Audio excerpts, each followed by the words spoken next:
The air inside the dusty diner hangs thick and still. It carries the scent of stale coffee, sizzling bacon, and the dry Nevada heat baking the asphalt outside. Sunlight streams through the grimy plate glass window, illuminating dancing dust motes in long, lazy columns. In a corner booth, men sit. They are large men, mountains of denim and worn leather. Their presence shifts the diner's gravity, pulling nervous glances from the handful of other patrons. A trucker nursing a soda, a young couple on a road trip, a waitress named Shirley wiping down the counter. Their vests bear the patch of a skull crowned with thorns. The Reapers of Redemption. Below the emblem, rockers proclaim their rank. President, Sergeant-at-Arms, Road Captain, Enforcer. The president, a man they call Preacher, sips his black coffee. His face is a roadmap of hard miles and harder fights, but his eyes are calm, watchful. They miss nothing. Across from him, Grizz, the Sergeant-at-Arms, methodically works through a stack of pancakes, his massive, tattooed forearms resting on the table. They do not speak much. They exist in a comfortable silence forged in years of riding together, a language of shared glances and subtle nods. To the world, they are a threat, an omen. To each other, they're the only family that matters. The quiet is shattered by the frantic jingle of the bell above the door. A small boy stumbles in. He cannot be more than 8 years old. His feet are bare, caked with dust and grime. His t-shirt is torn at the shoulder, and his face is streaked with tears and dirt. He gasps for breath, his small chest heaving with ragged, panicked sobs. His eyes, wide with terror, scan the room, desperate. He looks past the trucker, past the couple, past Shirley, who is frozen with a rag in her hand. His gaze lands on the corner booth, on the 4 giants in leather. For a moment, fear wars with desperation on his young face. Desperation wins. He takes a shaky step forward, then another. "Please," he whispers, his voice a raw, broken thing. "Please, you have to help me." Preacher sets his coffee mug down with a soft click.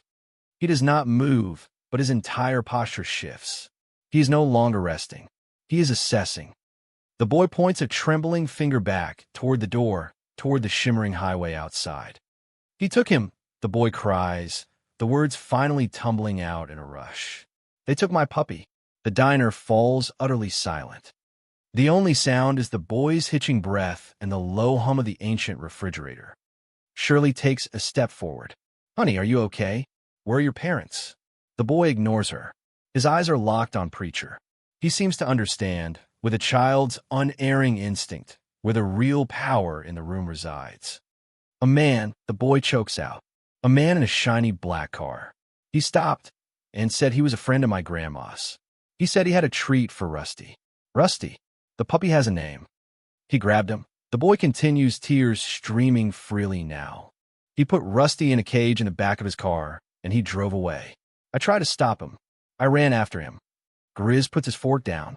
The metallic clink is unnaturally loud in the silence.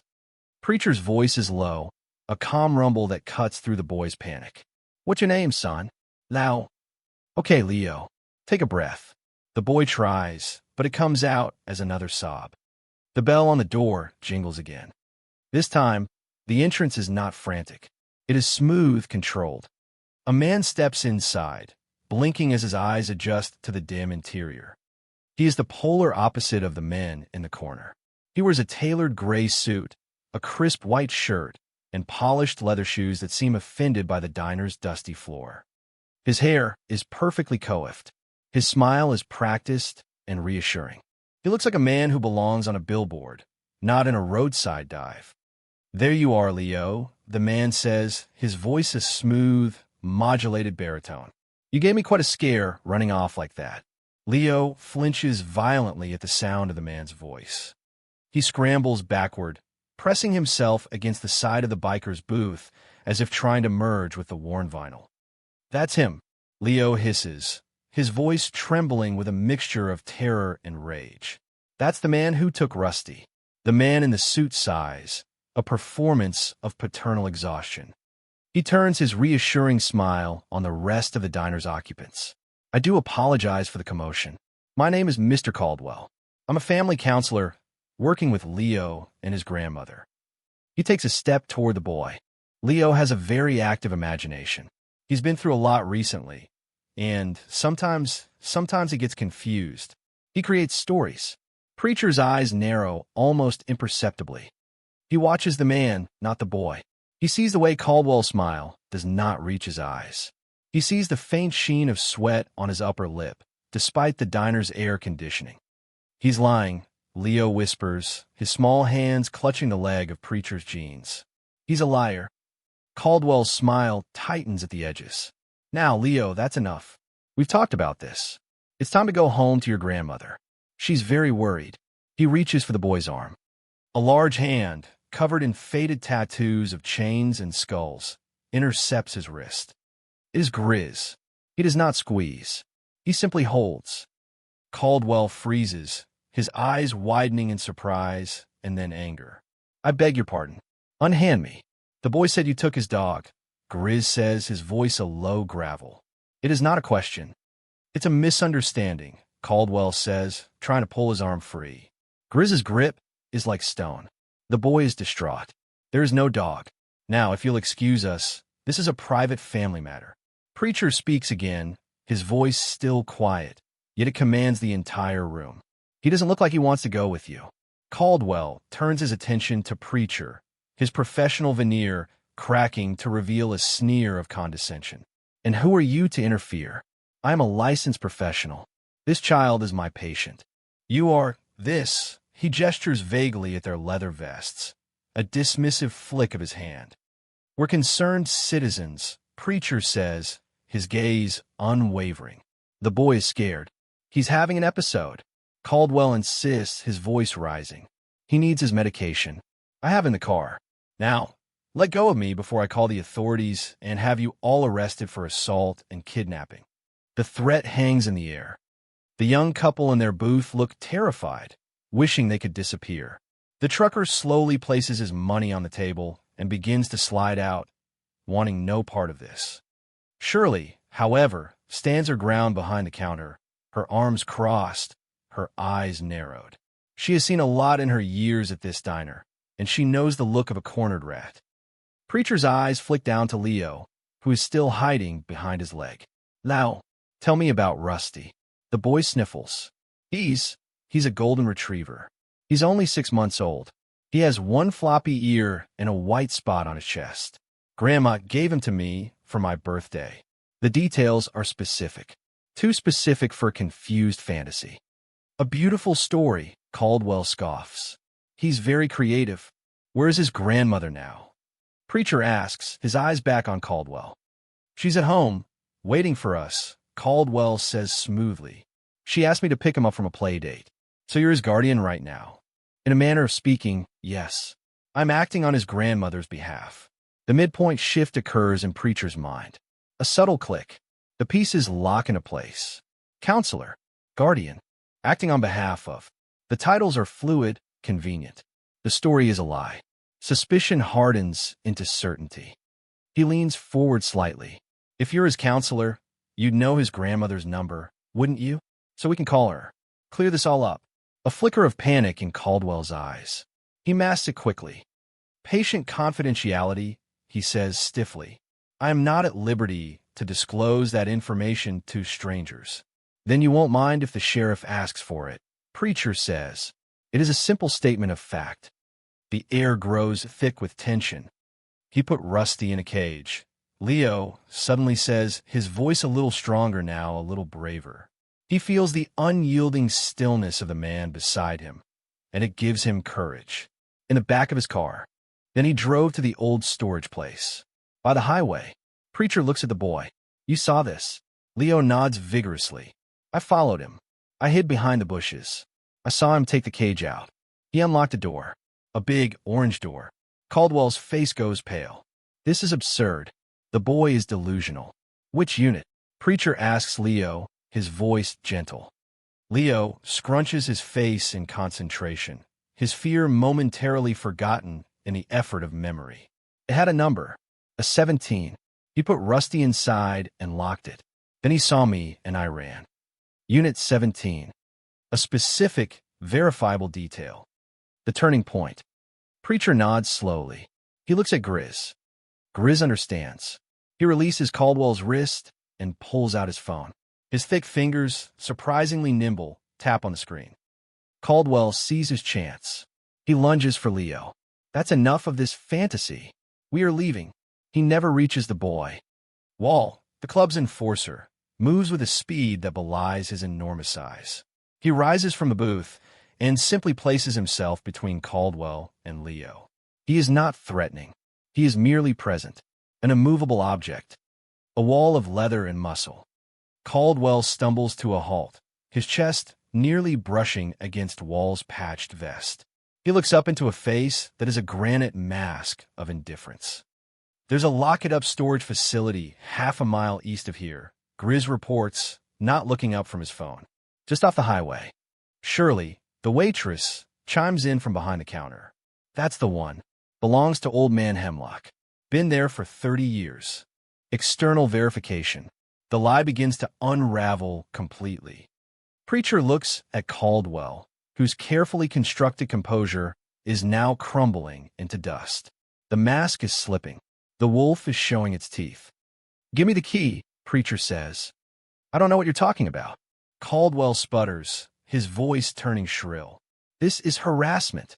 I am a respected member of the community. You're nothing but criminals, thugs on motorcycles. When I call the police, they will believe me, not you." "Maybe," Preacher concedes with a slight nod. "But they'll believe the boy, and they'll get a warrant for that storage unit." He lets the words hang in the air. He is giving Caldwell a choice. An out, the easy way or the hard way. Caldwell's eyes dart around the diner, looking for an escape, an ally. He finds none. The trucker is gone. The young couple is huddled in their booth, watching with wide eyes. Shirley has a phone in her hand, her thumb hovering over the call button. His face twists into a mask of pure, undiluted rage. The polished professional vanishes, replaced by something ugly and cold. "You have no idea who you're dealing with," he snarls, his voice low and venomous. "I will ruin you. I have lawyers who will strip you of everything you own, not that it looks like much." He tries to push past Wall. It is like trying to push over a redwood tree. Wall does not even flinch. He just looks down at Caldwell, a flicker of something close to pity in his eyes. With a desperate cry of fury, Caldwell shoves off Wall and makes a frantic dash for the door. He is fast, but he is not fast enough. The club's road captain, a wiry man named Snake, trips him with an outstretched leg. It is not a violent act. It is fluid, economical, almost lazy. Caldwell pitches forward, sprawling onto the dusty floor with a pathetic yelp. His perfect suit is covered in dirt. His composure is shattered beyond repair. Snake stands over him, looking down without a word. "Shirley," Preacher says calmly, "I think it's time you called Sheriff Brody." She nods, her fingers already dialing. "On it, Preacher." Preacher slides out of the booth and kneels in front of Leo, putting himself on the boy's level. He ignores the pathetic, sputtering man on the floor. Caldwell is no longer a threat. He's just noise. "You were very brave, Leo," Preacher says, his voice soft. "What you did, running for help, telling the truth, even when you were scared, that's real courage." Leo looks from Preacher's calm face to the man being held on the floor by Snake's silent presence. The terror in his eyes finally begins to recede, replaced by a dawning sense of safety. Tears well up again, but this time they are not tears of fear. They are tears of relief. Is Rusty going to be okay?" he asks, his voice small. "We're going to make sure of it," Preacher promises. "You're one of ours now. We protect our own." He places a gentle hand on the boy's shoulder. The contact is grounding, a silent vow. "You are safe. The monsters can't get you here." The wail of a siren grows in the distance. Sheriff Brody arrives minutes later. He is a tall, lean man with a weathered face and intelligent eyes. He takes in the scene in a single glance. Caldwell disheveled on the floor, the bikers standing like silent sentinels, the small, tear-streaked boy clinging to Preacher's leg. He sighs. Preacher, what do we get into this time? Just helping a citizen, Sheriff, Preacher says, standing up. Caldwell scrambles to his feet. Sheriff, thank God. Arrest these men. They assaulted me. They're holding this boy against his will. Brody looks at Caldwell, then at Leo, then back at Preacher. He has known the Reapers of Redemption for years. He knows the stories the town tells about them. He also knows the truth. The boy says this man stole his puppy. Preacher explains calmly. Put it in a cage in Storage Unit 17 over at Hemlock's place. Brody's eyes lock on a Caldwell, who visibly pales. That's a ridiculous accusation. Is it? Brody asks. He pulls a set of keys from Caldwell's suit pocket. He finds a small, distinctive key with a plastic orange tag. Number 17. The last of Caldwell's bluster evaporates. His face becomes a slack mask of defeat. Brody cuffs him. Daniel Caldwell, you're under arrest. As his deputies led Caldwell away, Brody turns to Preacher. I'll need a statement. You'll get it, Preacher says. But first, we have a dog to rescue. The drive to the storage facility is short. The bikers' motorcycles rumble on either side of the sheriff's cruiser, a leather-clad honor guard. Leo sits in the front seat with Sheriff Brody, his small face pressed against the glass. They pull up to the row of bright orange doors. Unit 17. Brody uses the key. The metal door rolls up with a loud groan. Inside, the air is hot and stale, and it is not empty. In the dim light, they can see not one, but 5 small animal crates. A faint, hopeful whimper comes from one of them. Rusty, Leo cries, scrambling out of the car. Preacher gets to the cage first. Inside, a small golden retriever puppy with one floppy ear and a white spot on his chest paws at the wire mesh, his tail thumping a frantic rhythm against the plastic. Preacher unlatches the door. The puppy bursts out, straight into Leo's waiting arms. The reunion is a flurry of happy yelps, wet licks, and joyful, relieved tears. Leo buries his face in the puppy's soft fur, holding on as if he'll never let go. The other crates hold a scruffy-looking terrier, a purebred beagle, and 2 frightened kittens. All have bowls of water, but it's clear they were not meant to stay here long. Looks like Mr. Caldwell was more than just a dognapper, Brody says grimly, looking at the cages. This has the markings of a supply chain for a dogfighting ring we've been tracking. The full scope of the man's evil settles over them.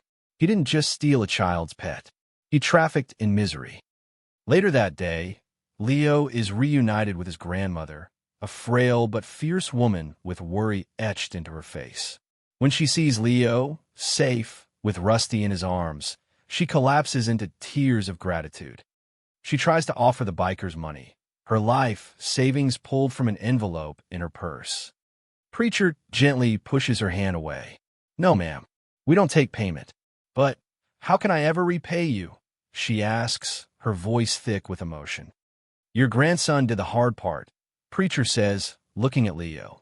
He was brave enough to ask for help. That's all the payment we need. He kneels down one last time. You take care of that pup, Leo. Leo nods, his eyes shining. I will. Thank you. The Reapers of Redemption mount their bikes. With a deafening roar of engines that makes the diner's windows rattle, they ride away, disappearing into the heat haze of the setting sun. Order is restored. 5 years pass. The world turns. Seasons change. The road goes on forever. The Reapers are at a truck stop in Arizona when the mail catches up to them. Grizz hands a worn envelope to Preacher. The return address is from that small town in Nevada. Preacher opens it. Inside is a folded piece of paper and a photograph. The photo shows a smiling teenager, tall and lanky, with a confident look in his eye. His arm is slung around the neck of a large, happy-looking golden retriever with one floppy ear. Preacher unfolds the letter. The handwriting is neat, clear. Dear Preacher, you probably don't remember me. My name is Leo. 5 years ago, you saved my dog, Rusty. You probably saved me, too. I just wanted you to know that we're both doing okay. Rusty is huge now, and he still sleeps on my bed even though he takes up most of it. Mr. Caldwell went to prison for a long time. They broke up the whole fighting ring because of what he told them. I'm in high school now. I volunteer at the local animal shelter on weekends. I tell the scared dogs that it's going to be okay, that there are good people in the world, even if they don't always look like what you expect. My grandma says you were my guardian angels that day. I think she's right. You taught me something important, that it doesn't matter how big or tough you look on the outside. What matters is if you're strong enough on the inside to stand up for someone who can't stand up for themselves. Thank you for stopping for me. Thank you for listening. Thank you for saving my best friend. Sincerely, Leo and Rusty. Preacher reads the letter twice. A slow smile touches his lips. He looks at the photograph, at the boy and his dog, bathed in sunlight, safe and happy. He folds the letter carefully and tucks it into the inside pocket of his leather vest, placing it close to his heart. Grizz looks over at him. Good news. Preacher nods, his eyes on the endless ribbon of highway stretching out before them. Yeah, he says, his voice a low rumble. The best. He kicks his motorcycle to life. The engine roars, a familiar and comforting thunder. Their code is reaffirmed. Their purpose is clear. They ride on, guardians of the forgotten and protectors of the innocent, their chrome gleaming under the vast, open sky, ready for the next person who needs them.